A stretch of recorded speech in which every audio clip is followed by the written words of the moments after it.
ज्ञान में बेवर्धमान महान जिन विचरे हमारे ध्यान में।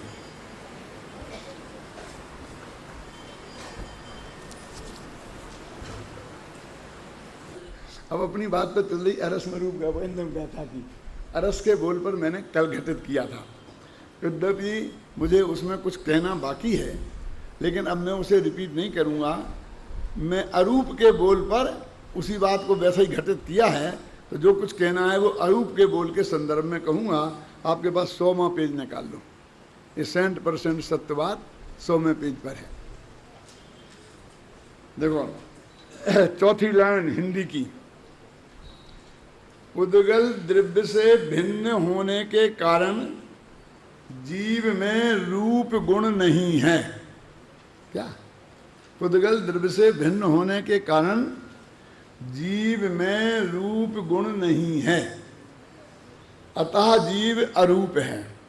और पुद्गल द्रव्य के गुणों से भिन्न होने के कारण जीव स्वयं भी रस रूप गुण रूप नहीं है, अतः जीव अरूप है। अरूप सब तो दोनों का एक है, और दोनों में फर्क क्या डाला? बोला अध्यात्म है। किताब क्यों नहीं रखते? वो अंतर समझ में नहीं आएगा किताब को देखे बिना। देखो पहले में ये कह रहे ज्ञानचंद जी कि जीव में रूप गुण नहीं है, इसलिए पहला यही है ना। पुद्गल द्रव्य से भिन्न होने के कारण जीव में रूप गुण नहीं है, और दूसरे में कह रहे कि जीव स्वयं रूप गुण रूप नहीं है। इतना फर्क है। देखो अब देखो, वो जीव नहीं है, गुण रूप नहीं है, जीव नहीं गुण रूप। फर्क क्या है? पहले कहते हैं कि जीव में रस नाम का गुण नहीं है, और दूसरी में कह रहे हैं कि जीव रस गुण रूप नहीं है। और पुद्गल द्रव्य से भिन्न होने के कारण रस रूप नहीं है, और पुद्गल द्रव्य के गुणों से भिन्न होने के कारण रस गुण रूप नहीं है। ये फर्क है। ये सहज वैसे ध्यान जाता नहीं है श्रीकरचंद जी। ये ध्यान स्पेशल दिलाना पड़ता है तो फिर चला जाता है। ऐसा कुछ नहीं है। मतलब इसमें कोई नई बात मैं कुछ नहीं कह रहा हूँ। आप भी पढ़ते जाएंगे, लेकिन वो बस अरस भरा भरा कहेंगे द्रव्य से नहीं है, भिन्न है, गुण से भिन्न है, इसलिए कहा। लेकिन दोनों में फर्क डाला ना कि वो रस रूप नहीं है, और पुद्गल द्रव्य से भिन्न होने के कारण, पुद्गल द्रव्य के गुणों से भिन्न होने के कारण। अब देखिए तीसरा बोल है कि पुद्गल द्रव्य का स्वामी नहीं होने से वो द्रव्य इंद्रियों के माध्यम से जानने में रस को नहीं जानता, इसलिए वो अरस है। अब पुद्गल द्रव्य का स्वामी नहीं होने से क्या मतलब? कि जो इंद्रियां है ना, ये पुद्गल द्रव्य की बनी है। तो पुद्गल द्रव्य का वो स्वामी होता, जैसे जरा पंडित जी के थोड़ा आगे रखा करे थोड़ा कुर्सी, तो मुझे कम गर्दन घुमानी पड़ेगी जितनी कर सकते हो। तो क्या बात कर रहा मैं? स्वामी नहीं होने से। तो पुद्गल द्रव्य का स्वामी नहीं है, तो पुद्गल द्रव्य का स्वामी होता, समझ आई ना? इंद्रियां बनी है पुद्गल द्रव्य की। तो जब मैं इंद्रियों का स्वामी नहीं हूं, इंद्रियां मेरी गुलाम नहीं है, तो मैं इंद्रियों से कैसे जान सकता हूं? आप समझे ना? मैं आंख का स्वामी नहीं हूं। आंख को आर्डर दूंगा तू देख, वो नहीं देखने का। मैं तुम्हारा नौकर थोड़ी हूं, बोलते ना। और जरा अच्छी भाषा में बोले तो मैं तुम्हारे बाप का नौकर हूं। यानी पुद्गल द्रव्य का इंद्रियां पुद्गल द्रव्यमय हैं, और जीव चूंकि पुद्गल द्रव्य का स्वामी नहीं है, इसलिए इंद्रियों का स्वामी नहीं है। जब इंद्रियों का स्वामी नहीं है तो इंद्रियों से कैसे जानेगा? इसलिए वो अरस है। रस नहीं चखता इंद्रिय, ये जवान से रस नहीं चखते, रसना इंद्री से रस नहीं चखते, क्योंकि रसना इंद्री के तुम मालिक नहीं हो। ये कभी भी जवाब दे देती है, तुम हमेशा चाहो वैसा काम करती है क्या? अब चौथे में क्या कहा? चौथे बोल में क्या कहा? देखो छायोपशमक भाव रूप नहीं हूं। स्वभाव दृष्टि से देखो तो जीव छायोपशमक भाव रूप नहीं है, और भाव इंद्री छायोपशमक भाव रूप है। समझे ना? तो मैं छायोपशमक भाव रूप नहीं हूं, तो जब तो भाविंद्री से मैं नहीं रस को चखता हूं, ना द्रविंद्री से चखता हूं, ना भाविंद्री से चखता हूं, इसलिए रस हूं। ये 4 बोल हो गए, देखो याद हो जाएंगे, होंगे कि नहीं होंगे। पहले में क्या, उद्गल द्रव्य से भिन्न है। दूसरे में क्या, उद्गल द्रव्य के गुणों से भिन्न है। तीसरे में क्या, उद्गल द्रव्य का स्वामी नहीं है। चौथे में क्या, छायोष्म भाव का स्वामी नहीं है। हेतु हो गए। अब 4 में लगाओ, ये इसलिए वो पुद्गल क्या पहला, पुद्गल द्रव्य से भिन्न होने से रस रूप नहीं है। पुद्गल द्रव्य के गुणों से भिन्न होने से रस गुण रूप नहीं है। पुद्गल द्रव्य का स्वामी नहीं होने से इंद्रियों से के द्रव्येंद्रियों से नहीं चखता है। और क्षयोपम ज्ञान भाव वाला नहीं होने से, उसका स्वामी नहीं होने से वो भाव इंद्रिय से नहीं चखता है। तो 2 हुए पुद्गल द्रव्य गुण से भिन्नता के कारण, और 2 हुए द्रव्य इंद्रिय और भाव इंद्रिय के कारण। अब ये 5वां जरा टेढ़ा है। मेरे से प्रश्न भी कई लोगों ने किए थे रास्ते में चलते, घर पे भी, कि वो 5वां समझ में नहीं आ रहा, 5 में समझ में नहीं आ रहा। मैंने कहा अभी तो क्या है, 6 जगह 6 दफे रिपीट करना है मेरे को, समझना वही। ये क्या कहना चाहते हैं कि ये आत्मा संवेदन करता है ज्ञेय का, ज्ञेय को जानता है, जानने रूप संवेदन करता है।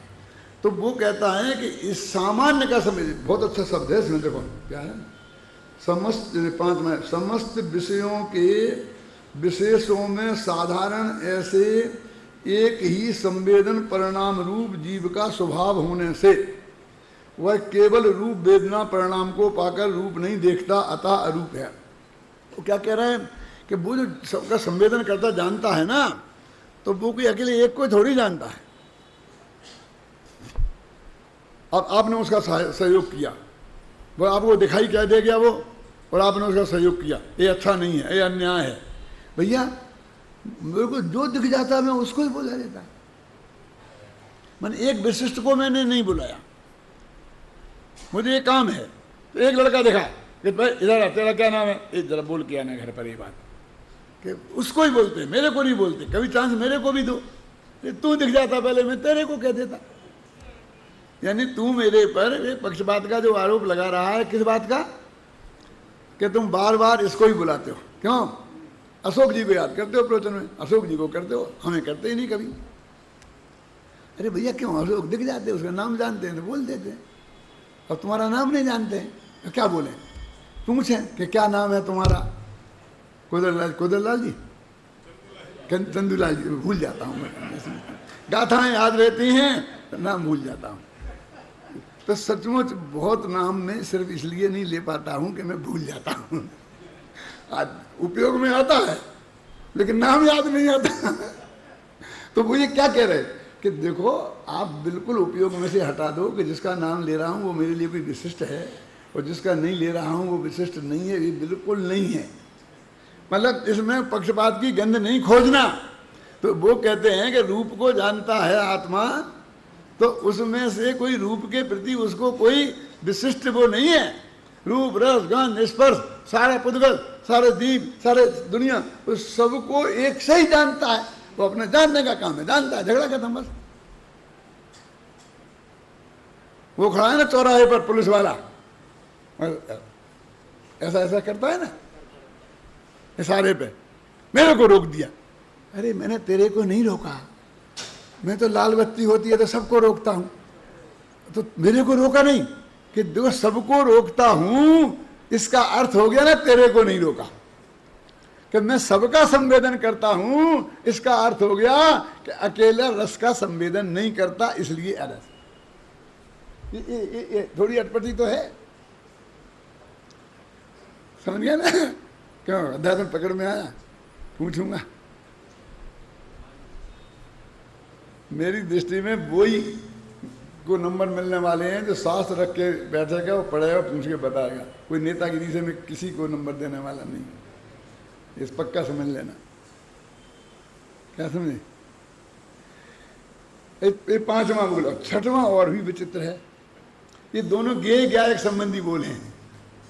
ज्ञेय ज्ञायक 6वां बोल क्या है, जो पढ़ो। समस्त ज्ञेयों का ज्ञान होने पर भी सकल ज्ञेय ज्ञायक के तादात्म्य का निषेध होने से। अब सारी दुनिया को जानते हैं, लेकिन तादाद में किसी से नहीं है।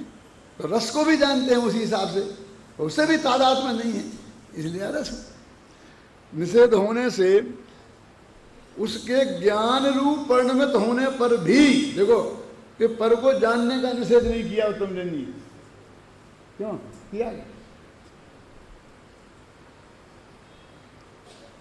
उसके रूप के ज्ञान रूप परिणमित होने पर भी रूप परिणमित नहीं होता। ये एक छठवां बोल है। मैं बराबर घिसूंगा, क्यों कि अमृतचंद्र ने घिसा बिल्कुल एक शब्दावली।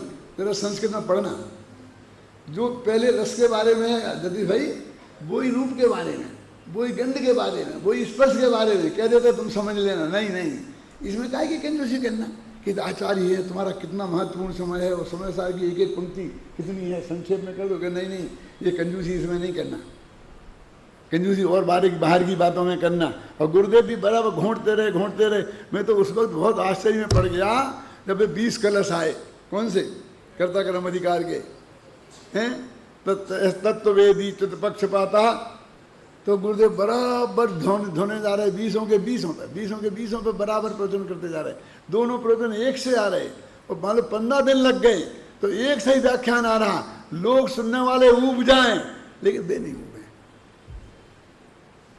प्रसन्न भाई, मेरे बहुत से लोग कहते हैं कि एक बात का रहस्य मुझे बताओ धन कुमार जी। नहीं बोलो क्या, कि आप जिस व्याख्यान को 100वीं दफे करते हो तो वैसे ही रस आता है आपको। अरे वो तो आपके लिए बिल्कुल घिसा पिटा है? लेकिन जब वो पुलिस वाले ने मेरे से कहा क्यों, मैं एक पुलिस चौकी पे गया तो वैसे ही खिलते हो, क्या हो ये है क्या, हमको दूसरी दफे में ही मजा खत्म हो जाता है। क्यों? अरे भाई वो उस वस्तु का प्रतिपादन करते हैं और वस्तु के साथ एकाकार होते हैं, इसलिए वो कोई वैसी नकल करते हैं, वैसी ऐसा कुछ नहीं है। जब वो वहां आते हैं तो वैसे ही होता है। पहली दफा तुमने थोड़ी ट्रेनिंग दी थी हमें, तो पहली दफा हम वैसे भय थे, तो जैसे पहली दफा भय थे रस परिपाक से, वैसे ही अभी होते हैं। उसमें कौन सी गजब की बात हो गई? ऐसा कुछ नहीं है। इसलिए यहां कहते देखो भाई, अब रूप पे घटित कर दिया ना, कौन से 6 बोल, फिर बोलता हूं, एक संक्षेप में दोहराता हूं, क्या रूप पुद्गल द्रव्य से भिन्न होने के कारण रूप को, मैं रूप नहीं हूं, मैंने रूप गुण रूप नहीं हूं, इसलिए मैं अरूप हूं। पुद्गल द्रव्य के गुणों से भिन्न होने के कारण रूप गुण रूप नहीं हूं, वो तो पुद्गल रूप नहीं हूं, रूप गुण रूप नहीं हूं, इसलिए मैं अरूप हूं। फिर मैं पुद्गल द्रव्य का स्वामी नहीं होने से, पुद्गल से रचित जो द्रव्य इंद्रियां हैं उनसे नहीं जानता, उनसे रस नहीं चखता, इसलिए मैं अरस हूं। और मैं भाव इंद्रियों से भी रस नहीं चखता। पुद्गल द्रव्य में लगाया परमार्थ से, और चौथे बोल में लगाया स्वभाव दृष्टि से। ख्याल में है ना? बिल्कुल याद हो जाएंगे। ख्याल में है ना? 4 हो गए, 5वां अकेले तुम्हें को थोड़ी जानता, अकेले तुम्हें को नहीं जानता हूं, सबको जानता हूं मैं तो, जो आता मैं तो उससे कहता हूं। क्यों? कि मेरे से वो मांगा, क्या पास भोजन के लिए गया था, मेरा अपमान हो गया, मैं तुमसे कहा को मांगा, मैं तो सबसे ही मांगता हूं। हाँ, राष्ट्रपति जी का अपमान हो गया। कैसे हो गया? क्योंकि उनकी जांच कर ली। किसने? उनने। वे कहते भैया हमने क्या, मैं तो सबकी कर रहा हूं, जहां जो भी आता हूं सबकी करता हूं, कि तूने पहचाना नहीं, पहचान तो लिया था। फिर क्यों की? कि मुझे वो पता नहीं था कि राष्ट्रपति की नहीं करना चाहिए, कि जब राष्ट्रपति आ जाए तब तो तूने की नहीं थी, वो तो मुझे पता था, लेकिन भूतपूर्व राष्ट्रपतियों की भी नहीं करना चाहिए, ये मुझे कानून पता नहीं था। ये कानून पता नहीं होने का दंड देना हो दे दो। क्यों? समझ गए ना आप? मैं तुम्हारा अपमान करने का मेरा उद्देश्य नहीं है। मेरे साहब ने कह दिया कि एक भी आदमी नहीं जाना चाहिए, यदि वहां पे चला गया बम तो मालूम कितना, क्यों कड़काई है, अपन कड़काई कर दें कि नहीं कर दें? हम बेचारे एक विद्यार्थी को खड़ा कर दें वहां भोजनालय के सामने, जो भी आए उसको अंदर नहीं घुसने देना। क्यों? अब उसने आप उसकी ड्यूटी लगा दी, बाहर से आया बेचारा, यहाँ आता ही नहीं है, और मैं गया और मुझको ही टोक दे वो। ऐसा होता है, ये हो सकता है। जब मैं सब पहली दफे जयपुर आया था प्रवचन करने, तो कौन सा सन था, 67 में, तो मेरे साथ 7 आदमी आए थे। तो एक हीरालाल जी थे इंदौर वाले, वे काली टोपी लगाते थे, वो बुजुर्ग थे मेरे से, वो मेरे बहुत दोस्त थे, और मैं तो प्रवचन में ही टोपी लगाता था, बाकी तो नंगे ही चल रहता हूँ, आज भी ऐसा ही है। तो मैं यहाँ पीछे ठहरा था, तो यहाँ पर जिस आदमी को ये ड्यूटी सौंपी गई थी, उनका स्वर्गवास हो गया, इसलिए नाम नहीं बताता हूँ, कि हमारी संभाल करे वो। तो वो हीरालाल जी कहते थे तो सब बात मानता था, मैं कहता था सुनते ही नहीं था। तो मैंने उन हीरालाल जी से कहा कि आप जाओ और उनको ऐसा बोलो। बोले आप नहीं बोल सकते, वो मेरे बहुत गहरे दोस्त थे जो मेरे से ऐसा कह सकते थे, आप नहीं बोल सकते, मेरे को बोलते हैं। मैंने कहा भाई तुम पंडित जी तुम हो वे तुम्हारी सुनेंगे, क्यों? मेरी सुनते ही नहीं। क्यों? क्योंकि जब मैं यहाँ प्रवचन करता था स्मारक में, तब वो शहर में रहते थे, जब मैं शहर में प्रवचन करता था तब वो यहाँ रहते थे। तो उन्होंने एक दिन भी गद्दी पे बैठे मुझे नहीं देखा था, ख्याल में आई ना। अब उन 7 आदमियों में से उन्हें जो पंडित जैसा लगा टोपी वाला, तो टोपी वाला की सुनते थे मेरी नहीं सुनते थे। क्या करें बोलो, हो सकता है कि नहीं? तो वो कहे कि देखो कि मैं तो पंडित जी की अलावा किसी की नहीं सुनता। क्यों? इसलिए मैंने आपकी नहीं सुनी, ऐसी कोई बात नहीं है, मैं किसी की नहीं सुनता, इसलिए आपकी नहीं सुनी ये मेरा अपराध नहीं है। ये कहने का मतलब समझ गया ना? तो ऐसा 5वां बोल, 6वां बोल बोला, मैं तो सारी दुनिया को जानता हूं, लेकिन किसी भी गेय के साथ में तादाद में स्थापित नहीं करता। ख्याल में है ना? तो तादाद में मैंने रस को जाना, रूप को जाना, गंध को जाना, और उसके साथ मैंने तादाद में स्थापित नहीं किया, इसलिए मैं अरस हूं, अरूप हूं। अब ये 6 बोल लगाए, क्या कहना चाहते हैं? ये पर के साथ एक अनेक प्रकार से संबंध जोड़ता है। तो आचार्य कोई चीज बाकी नहीं रहना है, कोई तर्क वितर्क बाकी नहीं देना चाहते हैं कि टोडरमल स्मारक मेरा है तो नहीं, लेकिन आखिरकार सारी व्यवस्था की जिम्मेवारी तो मेरी ही है। तो इस बहाने अपना बनाना चाहता है ना? लेकिन नहीं जिम्मेवारी आपकी कोई जिम्मेवारी नहीं है, लेकिन विकल्प तो मुझे आता ही है। कोई इसके में कुछ गड़बड़ करे तो मुझे बर्दाश्त नहीं होता, कोई ना कोई बहाने। तो वो आचार्य कहते हैं कि रस का साथ में और रूप के साथ में प्रकाश, ये जीव किसी ना किसी प्रकार चेते रहना चाहता है, किसी ना किसी रूप में। तो आचार्य कहते तू किसी भी रूप में रस से तेरा कोई संबंध नहीं है, तू इस बात को पक्का निर्णय कर ले। इसलिए वो एक एक बात में 6 बोल लगा रहे, और 6 बोल 5 में 30 बार ये बात कहेंगे नहीं है, नहीं है, नहीं है। क्यों? आपने कहा डॉक्टर साहब मेरी बात सुनो तो ऐसा कर देना, ऐसा कर देना। मैंने कह दिया कि नहीं करूँगा, नहीं हो सकता मेरे से, कि मैं आप मेरी सुनते ही नहीं। लेकिन मैंने कह दिया ना, नहीं होगा, नहीं होगा, नहीं होगा। बोलो क्या कहना है?